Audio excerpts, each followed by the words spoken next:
Okay, guys, thank you so much for coming in. Really appreciate it. You're very welcome. And as I say, it's strange, really, because we've just recently been, and I know you said you're from Northern Ireland originally, or as anyone who lives in Southern Ireland, or the Irish Republic calls it, the North. They don't call it Northern Ireland, it's son of Londonderry. So we were at Ballykelly, Limavady, which I think it's only a couple of miles, really, into Londonderry, innit? From outside, yeah. But I mean, whether we didn't know kind of like what's, when we done the club, the guy that booked us there, he used to play for Wolverhampton Wanderers. Yeah, his name's Mark Clyde. He used to play for Wolves. Okay. And he's from there, isn't he? He's from Londonderry, Ballykelly, and Limavady Football Club is his club. So he wanted to book me because I've done a show for him in Shropshire. Yeah. He moved up to Shropshire at Bridgenorth, and he was running their football club. We've done it a couple of times, and Will done it when he was a comic as well, didn't you? Yeah. We'll talk about that later. He was a comic as well. Oh yeah, he was a great under the carpet a little bit. Well, I'll tell you about that. It's a strange story, but he gave it up in the end to kind of manage me, really. So we done Bridgenorth, and Mark was there. And when the video went viral, obviously it's gone to Northern Ireland, so he was ringing up all the time, come over, come over. So we went over. We got the ferry actually from Stranraer. Yeah. And drove over. That was a nightmare. That you can't fly. You see. We'll talk about that. I'm scared of flying. Yeah. So how did you get to Tenerife? Well, you won't believe this. I haven't flown for 15 years. And about 5 years ago, an agent rang me up. He said, look, Frankie, I've got a job for you. It's good money and everything, but it's in the Isle of Man. So he was saying to me, look, Dad, you can't go on like this. You've got to fly. The Isle of Man is an hour. Get yourself drunk, get on the plane, you'd be okay for an hour. I said, okay, great, I'll do it.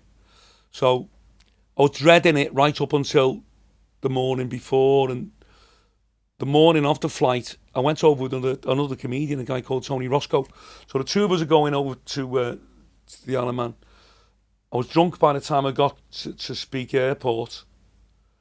And then the worst thing that could have happened, I'm looking through the window, and it's very windy, and I saw this plane coming in with propellers, and it's all over the place. Yeah, they are, little tiny ones. And I said, what's that? And this girl that was cleaning up, brushing up, she said to me, oh, that's not your plane.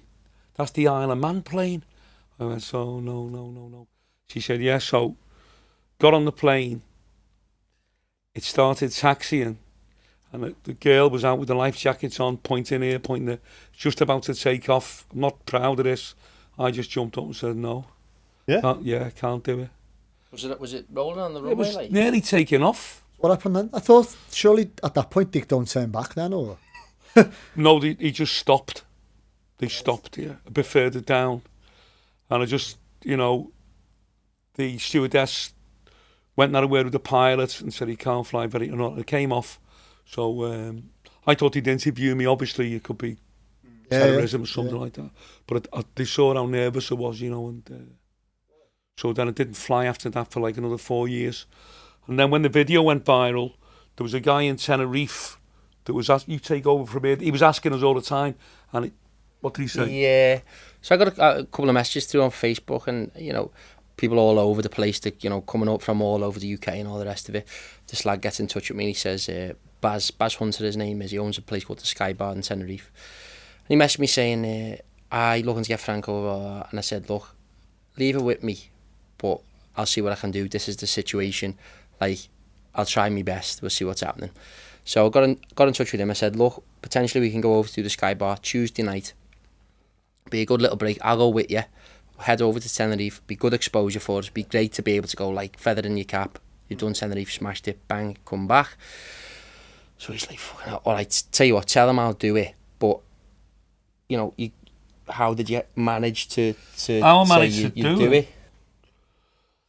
Strange, really. I really didn't want to let the crowd down, the people in Tenerife. And I thought there must be some way that I can go. I couldn't physically. I was even thinking, this is going to sound ridiculous. I was thinking, we're getting a couple of grand for going over there. But I thought, I wonder if he could kind of like hire an air ambulance or something and put myself in like an induced coma, like go asleep and just wake up in there. He's not even lying how either. Bad that is, So then he said to me, look, Phil Steele. Now, Phil Steele's a friend of ours. He's a brilliant hypnotist. He's got an office in the Port of Liverpool building down here. Yeah. And he hypnotises people. He's got a comedy act. That's how I know him. That's right, yeah. And he's very good. He gets people on stage. Last time I worked with him was with Jamie Summers. We were at the Epstein Theatre, and he was, you know, getting people up. You're eating an apple, you're on the beach, you're hot, take all your clothes off, and I could see he had people under. So he said he does hypnotherapy, and he does smoking, and he can do fear of flying. So I went over to see him in Port of Liverpool building. I was a bit sceptical, really, but he's talking to me.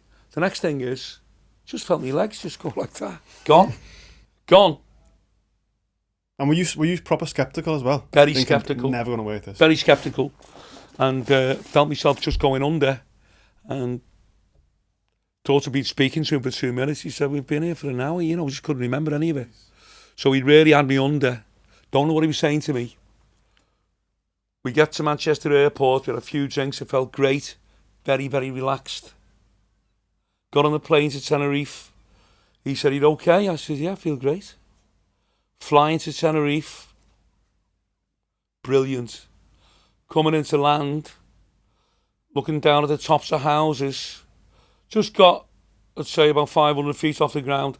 The next thing is, the plane goes bang, right back That's on the way back? Again.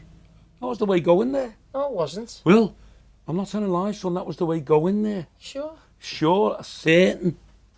We were coming into land. Now, I had a horrible feeling because, you know, you hear the landing gear drop. Yeah. It hadn't dropped. Yeah, it makes that funny like noise and it's going up and That's down it, or whatever. like a thud. Yeah. Even though I hadn't flew for 20 years, I thought, I haven't heard that fucking thud. And I was scared, you know. So he took off and we're just flying round. Went right back up to about 20,000 feet. You couldn't hear a pin drop on the plane. And a fella next to me It was like circling, yeah. The fella next to it couldn't have happened. Of all the times to happen. And this fella next to me just said, what's going on? And I thought, this is going to be, you know, what the fuck is this? The next thing, this voice came over, and it was a Spanish air hostess, and she just said, we will not be landing at this moment. That was all. Helpful. So we go right out to sea, dumping fuel. Yeah. Right over on one side. So then the pilot came on with this, what we'd say, Scouser's blag thing. He went, hello, ladies and gentlemen. Just coming into land there, and there was a plane actually on the runway. Didn't know it was there. So we'll have to wait till he flies off and then we'll land. Slot or something like that. Oh, like, yeah. So he came round again. Heard him trying to deploy the landing gear. Didn't deploy again. Then he carried on. He done something. He went. Then he tried again. Huge thud. Then we came into land. So although I enjoyed myself in Tenerife, on the way back, we were coming back, I was really scared. It was because of what had happened. So all the work that Phil Steele had done hypnotising me was kind of destroyed by a bad experience. You still did it though. I've done it. Yeah. Have you been away since? Is it over now? Like? No. We done the night, and when Baz came on, let me explain. Well, we done the. We were booked in for one night. Then he rang up, can you do 2 nights? Because it sold out, and we done another night. Then he had to get hold of some joiners to come. There's that many people wanted to come. All the scouts in Tenerife. He had to send these carpenters in to build an extension to the club. And then there was a waiting list. We could have done 3 nights, but we had to get back. So it was fantastic. But that was like, nearly 12 months ago, wasn't it? 8 months ago. September last year, so it kind of wore off, and I was overconfident. And I was supposed to go away, I was going to go on holiday this year, and the day before I just like went into a terrible panic mode. Anyone who can't fly will appreciate this, and I just knew I couldn't go, you know. Do you know what though? If there's any issues over like flying, and you think, well, I'll try and get my confidence up and just go to the Isle of Man or Northern Ireland, like I wouldn't recommend it because they have them propeller planes. So we went to Northern Ireland a couple of years ago, and it's really, really windy there, really windy. And the airport, like the runway starts like right next to the Irish Sea, which is a choppy sea at the best of times. Used to be called Harbour Airport, didn't it? And it was Aldergrove. Yeah. They call that international now, don't they? Yeah. But so the city airport, they call it now, do they? Yeah, city and international. But most of them still refer to it as Aldergrove because that's the name of the place. Yeah. But we were on a Flybe plane with the propellers and went into land. And I mean, like, got, I don't know, feet, maybe 60, 70 feet off the ground, went straight back up again. right? Are you a nervous flyer as well, by the way? No, not at all, not at all. But I was sat on the back row. Now, these are small planes, these. So I was sat on the back row, and the air hostess sat next to me because it was like only a small plane. So she was just sat there. That was just her seat for landing. So we goes round, and she went, do you know what? She said, that was like the closest I've got to the ground without landing. I've never seen that before. And she told me as well, right? She said, so they can only attempt to land twice at one airport. Why is that? So she said, if we don't land now at this second attempt, they've got to go to a different airport. Diverted. Just like protocol. I don't know why. That'll probably ring true. What was the problem? Did you find out what the problem was? It was really windy, so the plane, he just couldn't get it straight. It was like all over the place. You know, when you can, because I'm sitting at the back as well, you can see the shape, can't you? So you could see what the angle of the plane was on. Got you. Yeah. I mean, it's very common. Yeah, I mean, it's not just me. There's hundreds of people who are terrified of flying. Yeah. I spoke to a guy today, Bill Wormold, a good friend of ours. He was in the Hilton on Sunday night. I actually dropped him off, gave him a lift home, and good mate. And I said, what are you doing tomorrow? He said, I'm going to Benidorm. I said, I thought you couldn't fly. He said, I'm not flying. You got to train. I spoke to him today, strangely enough. You got to train to London, you had to swap on the tube to Waterloo, whatever, and train right through to Paris, right through the south of France, Barcelona. He rang me this morning, he's in Barcelona. He's so scared he'll take a train that'll take him 24 hours. Jeez. When you could be from John Lennon Airport to Alicante and it's mad. I mean, everyone's different. Everyone's got different fears, haven't they, I suppose? Yeah. Kind of like... As you say, it's a common one, that though, isn't it? But it's interesting how you obviously mastered it up to a point with hypnosis. So at least you know if you want to do it again. Get hypnotised. I've got to go back and see him. I want to go and see him again. I thought that what he'd done was a permanent thing, but it wasn't. You know, it was just to get you there with no thought about how you're going to go. I actually got a session the day before I went, so it's like taking a tab. I just felt great. Yeah. But because probably the bad experience, because 9 months had gone by, even the thought of going away, I couldn't do it. So I mean, it's weird. Human beings are very different. Everyone's got different fears. Yeah. You know, I knew a fellow who was a kid. I won't say his name because he'll still be alive now. A bit of a nutcase, and he'd been in like approved school, dead hard, like a real hard case. And he hit a fella over the head with an iron bar when he was 60, just a nutter, But he was terrified of insects. Anyway, it was my birthday. I was 21, and we were going out, and he called for me, or I called for him. I'm walking down the street. I'll never forget. It was in the summer. He's just talking. He's one of those fellas talk like that, And the next thing is, what had happened was a moth landed on his shoulder. So he bent almost in two, and he started screaming, "Get this fucking butterfly off me, la!" I said, Brian, you all right? Get this fucking butterfly off me, la! Get this off me, la! Like that. So I went, it's gone. Oh, no, what's that all about? Never went out. That was it finished, came over. A little, whatever it was, landed on his shoulder. So went into his house with him, and he's sitting in the front room, His mum had to go and make him a cup of tea. And then he started crying and all that. And he's going, fuck that, la. Fuck that, mate. Them butterflies, mate. Fuck that. Terrified. Another friend of ours, he'll tell you, Roger, this guy's like, used to be a wing walker, going down a Mersey, stand on an aeroplane. Terrified of dogs. If he sees a dog, he runs. You're saying about people being different and all that. Most people couldn't get up and stand on stage and give people a load of stick in front of 600, 700 people. That's what makes us all different and boss. And the world weird and wonderful, isn't it? Yeah. So there's an interesting dynamic here. So when I was chatting to you the other day, didn't realise. So you were come across to me, you're Frankie's manager, and you're also his son. Yeah. So what happened there? Did that happen after you went viral? Yes, that happened afterwards. So I explained about the virality and actually, what happened. So Frank, just a quick question to you. If you tell the lads 18 months ago, what did your life look like? No, we're only in kind of like August now. So the video went viral last June, so 14 months ago, about just 14, over a 16. year really. Yeah.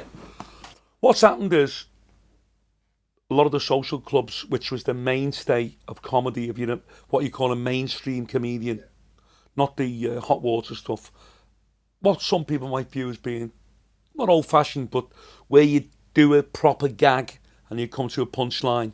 Yeah, like a proper stand-up. A stand-up comedian, yeah. stand-up. 99% of the clubs, because of the recession in the 90s, they weren't encouraging younger people to come in.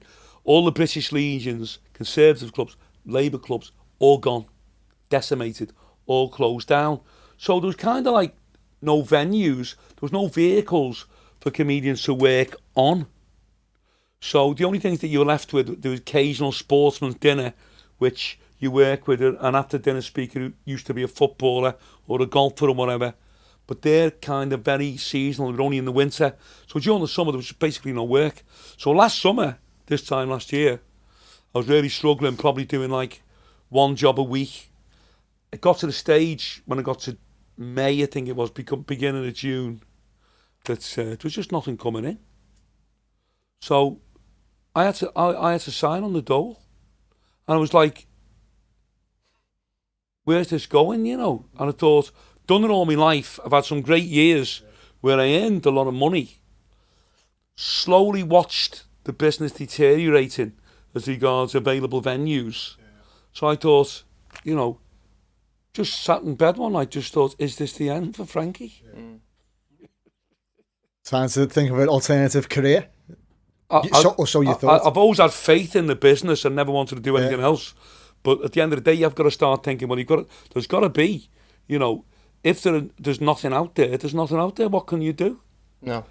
So then the video went viral, and, you know, it's just... So, you know, as you know, lads, you have group chats, WhatsApp, and like they're throwing around different videos and all the rest of it. Yeah. And one of my mates from Croxteth has sent a video of my dad into me, just a straight message on WhatsApp straight into me. And he's put, Frankie doing the rounds, la. And I wrote, where'd you get that from? So I'm straight on the phone to him. Hey, listen, there's this video going around of you. Like, obviously he's got his act, he's got his material and stuff like that. And, you know, the style of comedy that he is, sometimes risky and stuff like that. So, you know, a little bit on the edge. So I said, what's going on? He said, make sure that's not being sent around. I don't like that and all, you know, all the rest of it. So next minute it gets put into my group chat with the lads from North Liverpool and Crosby. So I was like, all right, this must be flying around a little bit. Someone else, like another lad. From another group of lads, totally separate. So I've gone, okay, well, you know, this must be bopping around a little bit. And then a couple of my uncles had it and stuff like that. And I thought, right, okay, well, do you know what? It'll do me dad a little bit of good. At least it's flying around. It'll generate him some good work short term. It is what it is. Do you know what I mean? Yeah. So he said, look, if that's getting up on the internet and I take it down and all that. And that, you know, you're a little bit panicky about it, weren't you? In terms You're saying you don't like being filmed, do you, really? Don't like being filmed. Yeah. So, because I'm contentious, in case I say anything, someone might interpret as, you know, one of the snowflakes, which they did, you know, people complained, he's over the top and whatever. Basically, video goes viral, and, you know, the way it started was a lad throws it up that I know on Facebook, 12,000 views. Another lad over in the Whittle puts it up, 120,000 views. And I'm made up because I'm going, look, it'll do him a bit of good, blah, blah, blah. A lad in Hartlepool puts it up and it's 1.8 million views in a week. So I was like, whoa, this is a big deal, this. So all of a sudden, spirals out of control. 1 million down in London, another 3 million in the northeast. Like crazy, crazy numbers. Talking about 13 million views in about 10 days. So at that point, another video spins viral off the back of it and gets 7 million in the following 2 weeks. But he's got this little black Nokia phone and it just goes boom and the website's up. And I'd sorted the website out with a mate of mine, but the website was just like, book Frankie Allen now, call this number, personal line, wasn't it? Yeah. Like literally your personal line. Mobile. Yeah, your mobile. Yeah. Your mobile. So the mobile just blows up, doesn't it? It's just like a dream, you know. People were phoning me in the middle of the night. And I picked the phone up and these lads were laughing. And I said, is that Frankie? Is that you, Frankie? And I went, what's up with it? What's the matter? Who is it? Frankie. And this fella said to me, I'm speaking to Frankie Allen. I said, what's going on? I didn't even know what was going on, you know. Because they couldn't believe that you were answering. They thought it'd be some agency. They thought I was a star because I didn't know the video had gone viral. Yeah. Ah, I see, yeah. Or you didn't even understand the concept. I didn't understand the concept of it, you know. Yeah. I was like an 80s, 90s man. So this fella said, Frankie, speak to my mate, tell him a joke. I said, hey mate, I'm asleep. Fuck off, I'm asleep. So just couldn't get on it. I still haven't really gone on it, you know. Just to give you an idea of how kind of not on it Frank was, you're talking about, you know, how did you not go to Tenerife and flying and all that stuff. And basically I'd told this whole narrative online of like, I'm unable to fly, the UK's most feared comedian can't fly, and that's his frailty, and that's why people were kind of like really resonating with that, and they were buying into it, and it was the whole, I'm being hypnotised today, and then the journey to the airport, and how's he going to get on, he flies, did, and all the rest of it. So we went to Tenerife, smashed it, come back, flipping heck, playing and all that, doing live videos. How do you feel about all this? And we were in Santa Maluco in town, having a pizza after the show one night, the two of us, and all these lads are at the door, 15 lads, and they were all with the dads. It was like a dads and lads night out. Frankie, fucking hell, how'd you get on in Tenerife? How'd you get on with the plane? He went, how the fucking hell do you know I was in Tenerife? Must have been surreal as fuck for you. What's good? You mean follow me around? I really honestly couldn't. I said, how do you know I was in Tenerife? I'm still thinking like before the technology, you know. So so the video was just crazy. So, you know, you're talking about people calling and all the rest of it, and the thing just blew up. So we're sat in a just a cafe where we had our breakfast every morning in Crosby in Liverpool. So we sat there and I said, listen, he was going, I've just booked a show there in the Northeast for 200 quid. And then you've got like these people charging £15 a ticket, selling out venues 300, 400. So I just said, look, my background's in marketing. I said, let me just take your phone off you and let me just run with this for a little bit and make sure we capitalise on this, what we've got now. The big problem that I had was, in order to elevate it, I had to do it kind of like pretty quick, and so be choosy about the venues that we were doing and all the rest of it. However, he already had a load of stuff booked in the diary, like little pubs and like weddings and christenings and charity shows and all this stuff. But being the type of fella that he is, he said, no, I'm not letting no one down.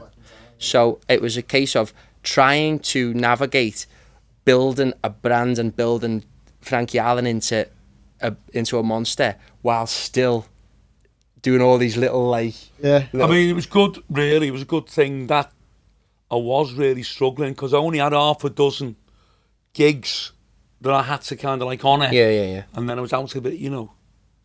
But it's strange, really, because a lot of people were very resentful, you know, that success kind of thing, you know. It's jealousy floats back. You were one of them on the circuit for years, then all of a sudden you're elevated. Know, it was very sad in a way that some of the comments people were making, and just people that are new friends, kind of like just who were other acts, you know. So it was kind of an act thing. Yeah. Well, acts and promoters and agents and agents everything. In particular, you know. Probably because people feel a bit like threatened, really. Yeah, wrong-footed by the way something going viral works. Because you haven't had to pay for that to go viral. It's just been, well, for starters, you've got the ability. So you've been there, you've been funny. Someone's filmed it, and then they've shared it, and someone else has gone, oh, he's funny, him. And then just gathers this mad momentum. And that's where you're being fortunate as dad and lad, because you've got the insight. And you can be too, what I found out, you can be too loyal, and you can, in business, you can be too nice. You know, there was a place down at Rill that were doing a Wednesday night, and it was through an agent. And I had 3 shows booked in for 200 quid. Now, by that time that the shows came up in August, the video had gone viral in June, we were on like £2,000 a night, you know. Yeah. But I said, no, I'll do it. I'm going to do it. So I went and done them, and we had another one in November. On a Saturday evening. On a Saturday evening, which was 200 quid. Yeah. But I went, we're not going to do that. We can honour the ones in August, but we'll have to tell the agent that we can't do November. You know, we'll have to get someone by then. What's the done deal? Can you not renegotiate? Or is it like you've bought into a fee once they said that's it? It's just the club just couldn't afford it. It was too small. Right, okay. Even if they would have charged, they would never have raised it. Well, not based on ticket sales. A lot of it, you've got to look at these old school agents is basically what Frank worked through, right? So they're not tech savvy, they're not modern, they don't understand the concept of if you charge £15 a ticket and you get 50 and you get 100 people in your venue, you're making 1,500 quid, so you cover your costs and all the rest of it. They're looking at it from, no one, like some fellas on the phone to me, no one pays more than £5 for the ticket and all this rubbish. But anyway, I had to be so ruthless and cutthroat at the start because all these guys were still trying to book me dad out and going, oh no, Frank, it'll never last and all this, you know, it is what it is, blah, blah, blah. I mean, the fella he's talking about now is furious because he got on the phone. To get nasty, he got on the really, phone to nasty, him, yeah. and then he get on the phone to me because they think, you know, he's Frankie's son. Do you think I'm like a 16-year-old kid sitting with bunk beds in my bedroom? Do you know what I mean? Like on the end of the phone. Yeah, so they phone him back, pull rank on your lad and all that. Now this particular fella, and I mean, it's just like being a battle because Frank doesn't understand social media at all in the way that it works.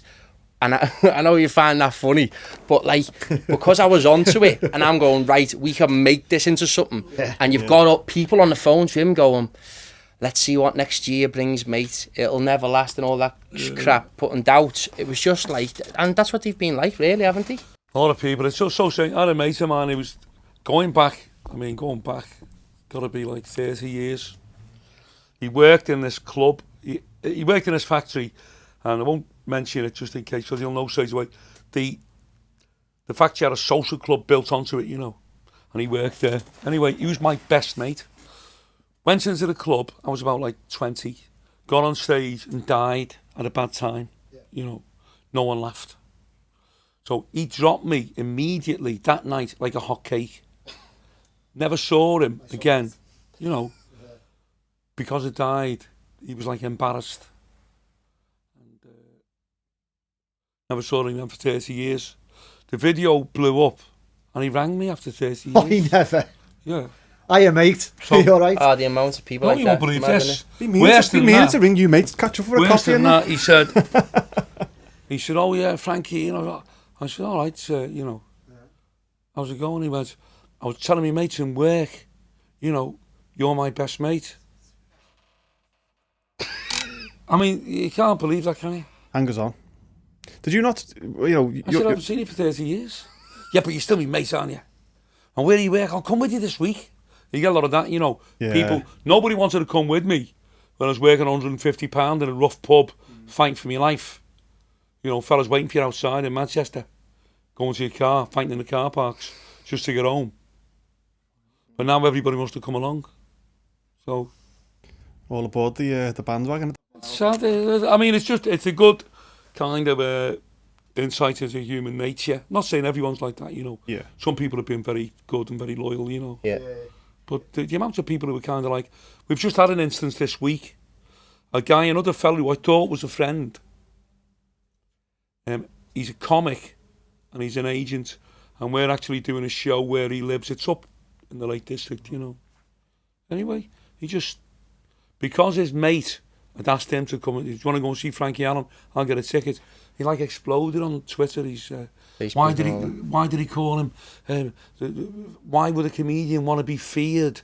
He could never have lived with Baron Manning, and mentioned other comics would have blew him away. He's no good and he's washed up and all this. Well, not fucking washed up, you know what I mean? Exactly. Got 500 people in there, something. I personally think he was bevied. It was 12:30 at night. It's not an excuse for being the two-faced no, so he's just a divvy. But I mean, usual, that, a lot of these guys, they don't know. I mean, Frank is a traditional working man's comedian, and you know it's the whole thing's modern. The show itself is crazy modern, and everything else that we do along with it. It's very polished. However, a lot of the people who would see him on the same playing field and, you know, level playing field with them 12 months ago are now thinking, well, how is that happening? Yeah, they can't get their head around it. So because they can't understand it, the immediate thing is to lash out at it rather than, I don't know. You've had some people that have been sound. The only good thing is, I know I don't understand, you know, a bit kind of like, what's the word, backward on the social media, I don't understand any of that. Where I'm very kind of like Old Testament, biblical, an eye for an eye. The amount of people that I've managed now, people who give me a bad time over the years, and I've seen them all, and I've seen the day of them, and I've seen them, you know. There's one guy used to put big shows on all the time, and he'd never give me any work. And he had this guy, other comedian, that always gave work to, and I saw him after the video went viral, you know. And I said to him, I bet you're sorry you never booked me now, you prick, aren't you? And he went, oh, I've got some work for you. And he got in touch with Will. And I said, no, don't entertain him, don't give him any jobs. You know, just I said to him, tell him never to phone. And he a bit more diplomatic. Yeah. He said, we've got no available dates for you. You know? Yeah. Let's have it right though. 22 million views, and that's for one of them. Something crazy like no, it was. Nobody will ever know really. We don't know. Yeah. I mean, it's a strange thing. I got a guy to try and. Where did the figure come from? We'll never really know. All I do know is that I've been everywhere all over the UK, and everyone seems to have seen it. Mm. Well, you would have. I know YouTube works this. You'd have major TV networks who would kill for that amount of views. Crazy, yeah. Some of their, I hate to say the word, but content or program or whatever it was. Yeah. That's like stratospheric. Oh, massive. And it just fascinates me how it can happen almost like that with a WhatsApp, and then he's funny, and then it bang bang, but next minute because of phones. It's amazing how it caught on. I mean, I did Opportunity Knocks with Bob Monkhouse in '87, and that got 16 million, and that was the biggest. It's been prime time TV. It was the biggest audience. There was only 3 channels then, or 3 or 4 channels back then. 3 channels then, 16 million. But since then, because there's hundreds of channels, if you get like 3 or 4 million or 6 million, it's huge on the TV. That's the point I'm trying to make. Yeah. So that's what put it into perspective. Yeah. That was in the 80s. Now no one could get 16 million. You wouldn't get 16 million, you know, if like the Queen, like married. I don't know, or came out or something. You know what I mean? You know what I'm trying to say, don't you? And that would be an incredible story. Yeah. Wouldn't it? You just wouldn't get it. Or if Donald Trump came on, you know, the mic and went, I want to make an announcement. you wouldn't get 16 million. In the 80s and the 70s, to get 15, 16, 17 million was nothing. You know, when you went viral, yeah. You mentioned your background's marketing. Yeah. You're a young lad. Mm-hmm. We live in modern times. Did you ever have a conversation where you tried to tone down or change? Yeah, totally. So we had conversations where there is no element of this and this in the act. Again, boom, done. Which was not really in the act, but it was just a sense of knowing what the boundaries were and saying, bang, we're going this way. Don't forget, I've been working the clubs since, like, I started working on the clubs in 1975. Very different time. Wow. Yes. Very I mean, it's a totally different world.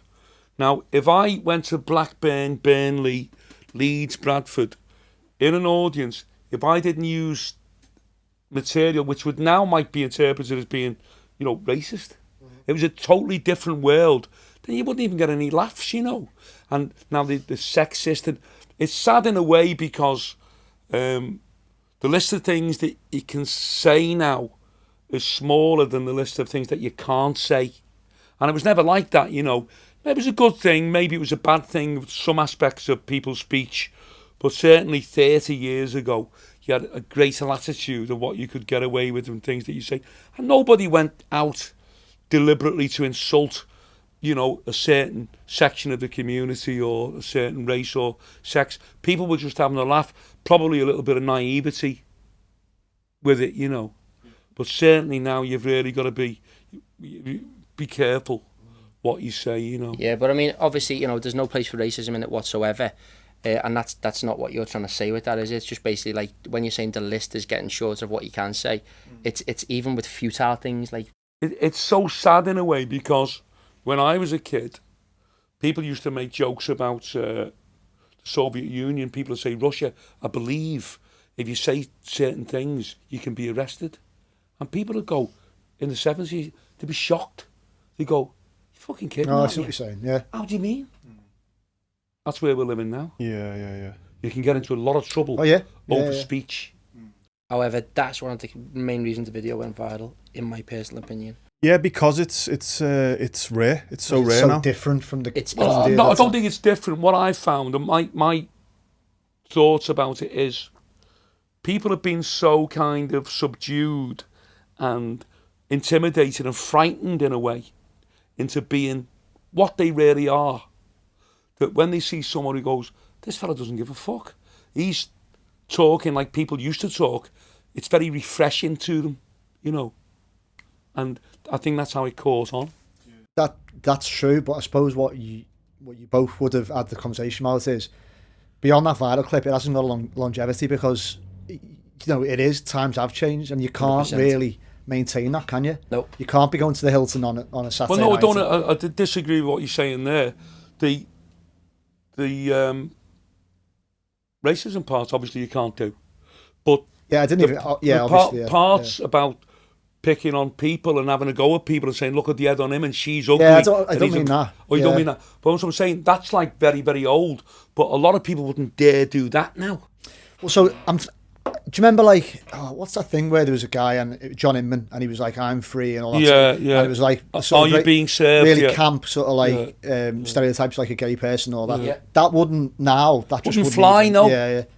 They seize on anything that comedians say. Like a comedian is perceived now as being a kind of an enemy, and I'm sure that it's kind of stifled an awful lot of creativity in people. Now, where you can get an alternative comedian coming on and saying, have you noticed when you're in the Asda, there's never any shopping trolleys, and somebody will come over to you and go, you're looking for a shopping trolley? And you go, I've just got one. But with the gags I do, and with picking on people and frightening laughs out of them, if you know what I mean, scaring them into a situation, this is going to go off, but it's still a joke, I can take them to another level of laughter, which is 10 times bigger than the laugh that the alternative comedians can get. So, but even me, I have to be careful and make sure it's within today's acceptable boundaries. I want to ask you about that actually, because it's funny when you're saying about, like, in a way, there's a degree of I'm sure you mightn't explain it this way, performance art, because when I'm watching the clips, you almost create this sense of intimidation by your body language, by your very unique sort of stare, and it creates an atmosphere, and you can punch it with a laugh, and people will laugh a bit out of like fear, I guess. How did that come about? How did you develop that sort of style? It came about purely by, I'm very lucky in a way. I can explain it to you this way. This is my view of it. There's a comedian going round, he's still going round now, called Jimmy Cricket. Now, you may remember or you may not. An Irish lad, Northern Ireland. Yeah, brilliant comedian. Now, he comes on in a pair of wellies, he looks daft. And his material is very, very silly.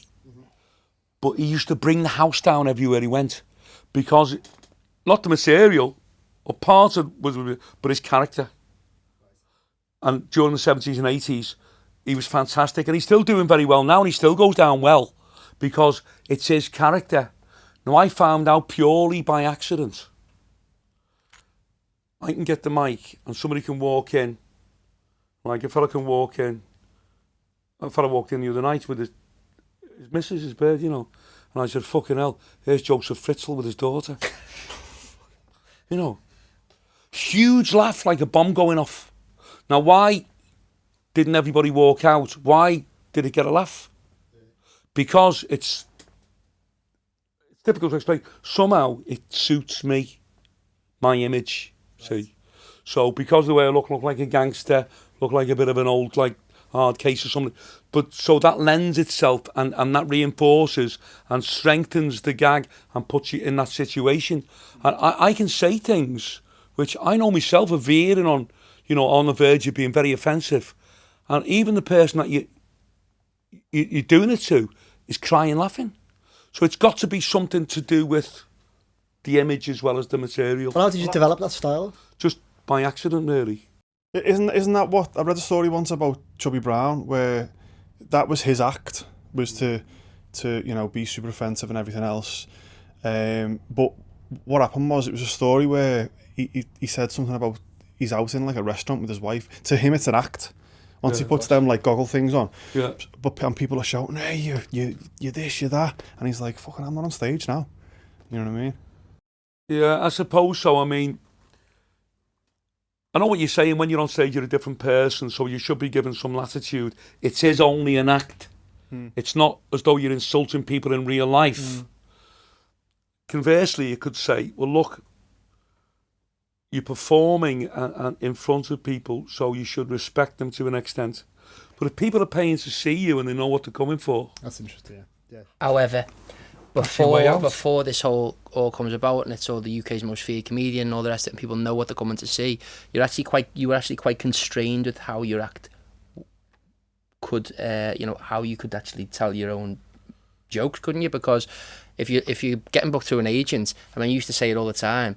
They'd have a list that you can't swear, you can't do this, you can't do that, really? And all the rest of it. Yeah, so that part of that is, it's like telling a footballer that he can't play with his good foot. You know what I mean? You're like, I suppose then before the viral video, I'm guessing you got a lot of gigs where they weren't booking your act, they were booking a comedian. So you've got to therefore come out, read the audience, 100%. That type of thing. So like, you think about it, when I'm trying to create this big deal, and we're going into pubs, and you've got like old women sitting in the crowd, and I'm trying to make sure that like no one's videoing it, just so that like it doesn't look weird, or like, and everyone's going, what the hell? But now the fascination is, you will either get couples that come out to the events in like groups, so like 6 couples, 6 lads and 6 girls, or big tables of fellas, and the fascination is they want to be part of the performance. Now, that's why Paul Smith's doing very well at the moment, because he engages with people. Yeah. Frank's act is all about, you cannot get it on the TV. You cannot get it by sitting watching, your laptop or your phone or a screen or anything. You have to be there to get that, and it only happens once. It's about live performance. Exactly. So it's all about that live interaction, and that's why, 1, the live shows sell so well, 2, the live shows are so good, and also, it's hard to sell tickets in this environment now because everything's there for you. Sometimes I'd rather not go to a footy match. I'd rather sit at home with some Doritos and watch it while I was on the couch. You know what I mean? Well, that's where we've been lucky, because pause it when you go for a piss. Exactly. After doing it all my life, the actual comedy circuit that I did was actually, and now it's virtually gone now. With the video went viral, it was teetering on just totally being annihilated. No more work for anyone ever again. So it couldn't have happened at a better time for me. But it's fascinating when you see different comics who kind of like, because of their character, certain material will work for them. Mm-hmm. And other stuff won't, You were saying before we came on air that obviously your act exists often on the edge, and sometimes it's gone where you have people have fronted you. I've seen it in the clips, and you've had to almost get ready to spar, and other people, it's just kicked off, and you've been attacked, haven't you? You've been threatened. You see, I've been attacked. I've been very badly beaten up and things, and I've had a lot of trouble over the years. And there's an awful lot of factors that come into play. Everywhere in Britain, everywhere in the UK, Norwich and Ipswich hate each other. Blackpool and Preston. Newcastle and Sunderland, you can actually get into trouble, which I did, just by going to a certain place because they didn't like you because you're from Liverpool. So people can be prejudiced that way. Tribal. It's very tribal, and the UK's always been that way. You've got it in Northern Ireland, Southern Ireland. It's very kind of like fragmented that way. So you can actually get into trouble that way. I don't think it's ever really been my act. It's just that because I was a blue comedian, a lot of the agents who booked comedians into clubs when the clubs were thriving in the 80s and 90s wouldn't take a chance on me because they were frightened I'd offend not the audience but the people who ran the clubs, and they'd stop the agent getting more work in the clubs. So I used to get the clubs and the pubs that no one else would do. Really rough places, I mean, I'll tell you where it was. I got a job once in Speak, and you had this Elvis Presley fella impersonator who'd come up from Stoke. And we were in this place, I know the name of it, I'm not going to say, and he was terrified. And he was going, fucking hell, Frankie, what are we going to do here? So I said, what do you mean? He went, someone just threatened me in the toilet. I said, look, go on and do your thing. I'm here. So it won't go off. Anyway, so he's on stage singing The Wonder of You, and the next thing is blew up in the crowd. Huge fight. So he runs to the side of the stage. What can we do? What should we do? What should we do? I said, well, just carry on singing. What will happen? Phone the police. I said, don't phone the police. carry on. I said, it'll all die down, you know. It did die down. Anyway, he was just on the verge of a breakdown. So I said to the girl who was on it, look, give him his money. I'll go on twice because he can't go on again. He wants to go home. We had to walk him to his car and all that, and he could hardly breathe. It's that bad. It was that bad. And I went on, dude, and the audience were great. But that's just the experience I had. That, you know, don't run away.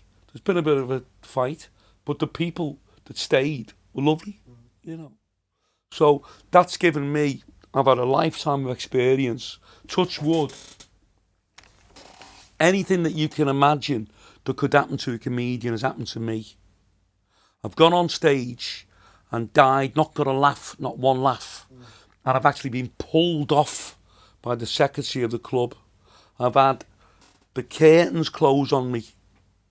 I've been attacked while I've been on stage. I've been in a boxing ring doing a show. Said to a fella, listen mate, a fella walked past, he was a bit scruffy. And I said, fucking hell mate, you better watch yourself on bonfire night. You know, and he ran into the boxing ring, threw one at me, punched me, got out the way, and I've had to put him in a headlock. And like the lads are all shouting, you know, what was the punch? And carry on telling jokes with someone, you know, in a headlock. I mean, people, you can't believe it. So I've had a lifetime of experience of things that can happen to people on stage. I went to one place in Preston, funny story, and got in there at 8 o'clock. It was a huge Labour club. And it's no secret really among comedians. If you don't go down very well in the old-fashioned Labour clubs, Conservative clubs, British Legions, they won't pay you. That's what used to happen. Say if you were on £100, £150 for the night, what they used to do, they'd say to you, you'd go on, and if you had a bad time and it didn't work, they'd say, look, here's £40, but they wouldn't pay you. So I'm on this club in Preston, it was heaving. And they had a fella on who was singing, kind of like a young kid, about 15, like a Michael Bublé. And all his family were there, and he was a local lad. So he's bringing the house down. And I thought, I've got to go on after him, you know. How am I going to get on it?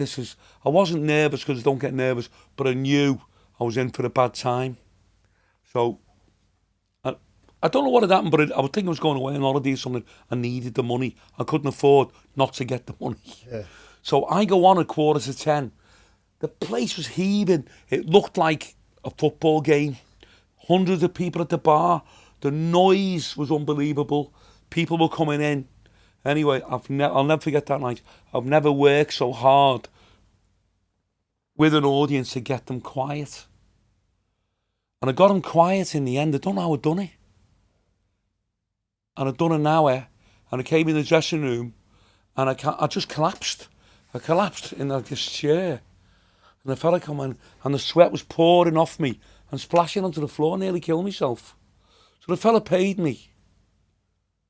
And I got in my car outside. So I'm just driving. And the next thing I knew, all I could see was lights. Huge lights everywhere. What the fucking hell was this? As though I'd been abducted in a spaceship. I didn't know where it was.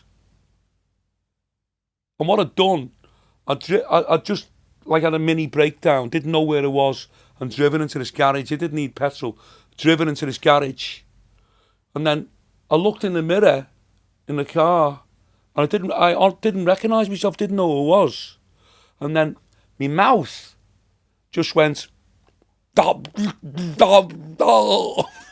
made this weird noise. And when I looked, my fingers had all closed and I couldn't move my arm. Maybe I was on the verge of some kind of a breakdown or something. But like a stroke. Like a stroke. Purely through the effort that had gone on stage, you know, the 40, 50 minutes where I wouldn't give up on him. Obviously, you know, it can be detrimental to your health. It really can. Absolutely, yeah. People don't realise, you know, if you get a noisy crowd or a bad crowd, I've had to go on where someone's kicked off in the crowd and they've gone, when you come off, I'm going to punch your fucking head in. He's had it when he was a comic. You know, a lot of comics I know have been threatened by people in the crowd. This is the world, you know, this is the real world. and you've had to stay on. Do you mean for ripping them? No. No, Or just to be like aggressive. You could say a joke about. I mean, you in Manchester, you could say a joke about Manchester City, and you got a Manchester City fan there, and he starts kicking off. Do you know what I mean? Yeah. And then like he's talking about for a short period, probably for about 2 years, I worked as a stand-up comic, and I did so because I came out of university, and. Sorry, just trying to... so I've came out of university, and all the lads had gone down to London. I studied business management with a focus on entertainment. So it all kind of tied in the end, weirdly. Yeah. All the lads go down to London. They all go to do office jobs and whatever, working with record labels, most of them. And I'd never ever worked for anyone before. I've only ever worked for myself. So I was like, right, okay, I need to try and build something for myself here, but I had no cash to do so, right? And he was skint at the time as well, so where was it coming from? So he said to me, look, if you want to try and build something, he more so said, you should be a comedian. So I was like, right, okay, 2 birds with 1 stone here. I can make a little bit of cash short term, which I can plough into something else. So I just used to jump up before Frank's spots anywhere where it was, just do 5 minutes, 10 minutes, whatever. And within, I think, about 10 shows, I was working as a stand-up comic at sportsmen's dinners and stuff like that, because there's no young lads on that circuit at all. It's just all old fellas. Oh, wow. So like it was dead quick for me to do so, dead quick for me to learn, because he wrote the script for me and just said, just copy this parrot fashion. And then did so and managed to build a business that was thriving through at the end of the 2 years. Built a book publishing business with the cash that I made from the comedy bands a minute. But yeah, so weirdly though, when you're talking about all that, so I've worked as a stand-up comic. I've got a degree in business management with a focus on entertainment. I worked in marketing for ages. So now I've got every single kind of facet of that business covered, and it's all spun round to this. So now I host all the events as well, don't I? Why did you stop doing stand-up comedy? Yourself? Didn't like it. Not for me. My stage name was Vinnie Allen. My name's Will, obviously, as you know.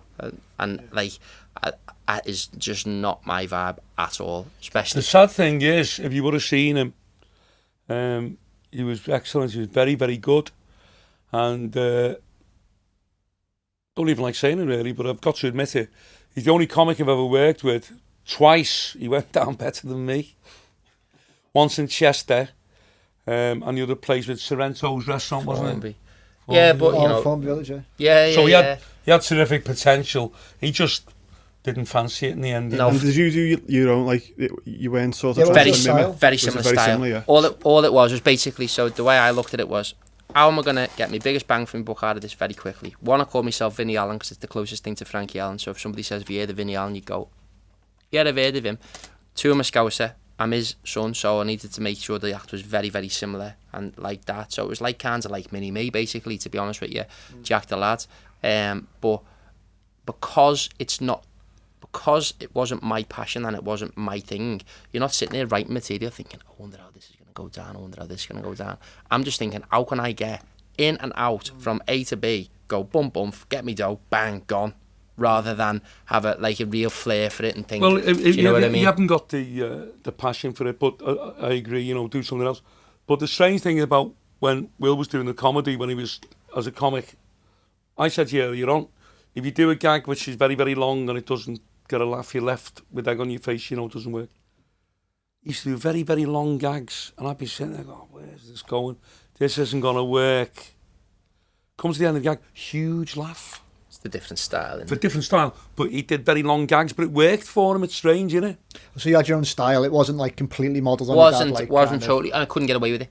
Because I'm like a 21-year-old, 22-year-old lad at that point, clean shaven. Like he came across as a bit kind of like very street, kind of like a kind of like bit of a kind of boy racist thing, didn't he? And then you have a saxo with a massive exhaust outside. You're saying that? Whoa. Boy racist, you have a saxo with a massive exhaust. No, he's talking like Jack the Lad, you know what I mean? Yeah. That kind of vibe. But not to say you didn't go for like the sort of like confrontational. No. But the character that he built up, people started ringing him, didn't he? Well, yeah. I may as well tell you, it's got to be funny. He got a few phone calls from fellas that had seen him on shows. Yeah. All right, Vinny, I've got your number. Have you got any beef? Fucking And you go, They believed that yeah, you wear no, this. because he was that selling character. the other stuff He was that kind of yeah, character, yeah, you know. And they went, it's the same as me. I've had fellas phoning me up over the years and gone, all right, Frankie, listen, mate, my sister, you know, this fella's give her a belt, you know. I said, oh, yeah. Yeah, what's up? And he went, listen, mate, can I come and see, you know, I'll give you a couple of grand, you know. Or think you're going to do me in or something. Yeah, and I go, I'm a fucking comedian, mate. No, but you know what I mean, Frank, if you can just I'll tell have him a a joke. word with him and all that and give him a belt. People get confused. Yeah, and as you're saying before, they Shows you how good the actors. yeah, the authenticity, they believe it 100%. They confuse real life with what's kind of like it's an image. It's like everybody's pose. It's like kind of like, you know, even Hollywood stars. They're only ordinary people, really, aren't they? Yeah. You know, they're not immortal. They're going to die someday. But people are going crazy. Oh, you know, if you saw Sylvester Stallone, you know, chasing down the street and all. But, I mean, what can he do? He can't do anything for you. Is it, so how much of it, like, sorry, because you must get asked this a lot, but how much of it is an act and how much of it is an extension of your personality? I know you're not a big drinker by any means, but you know, you're away with Will and the lads in Tenerife and you're having a drink. Will you be like ripping the piss and like life and soul, or are you not like that, or? Not like that at all. Very quiet off stage, really, and quite shy and very nervous in some situations where I can't fly, I can't get on the lift, can't get in an escalator. I mean, I'm no exaggeration. If you said go in there now and you're going out live at 30 million people, it really wouldn't bother me at all. But if I'm in the Asda, if I think I'm holding somebody up in the queue when I'm putting my stuff in the bag, I just go to pieces and I can't do it. The girl has to do it. I don't know. It's strange, isn't it? I can tell a huge difference between Frankie Allen in work mode and in everyday life. So the more shows there are, it makes my life easier. Off stage, yeah. Honestly. Like, so seriously, because we're in this environment, Frankie Allen's here, do you know what I mean? And you've got, you know, what do you say? You put your cape on and you become the character, but you're just like two personalities, but you feel more comfortable as Frankie Allen, don't you? I really do, you know. I'm a kind of, what's the word? Tortured soul off stage, but on stage I feel fantastic, you know. Kind of like I'm very nervous, I'm shy in a lot of ways, but I'm a hypochondriac. I can't sleep. I can't, you know, I mean, I'm single. I can't, every relationship I've ever had totally breaks down.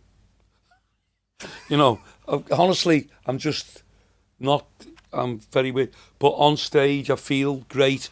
I never could, the choice, if someone said, you know, would you live on stage forever? I'd like to stay on stage forever, you know, feel great. You didn't make it easy for yourself because it wasn't like you picked an easy persona on stage because of all what goes with it in terms of like people kicking off and all the rest of that. Yeah.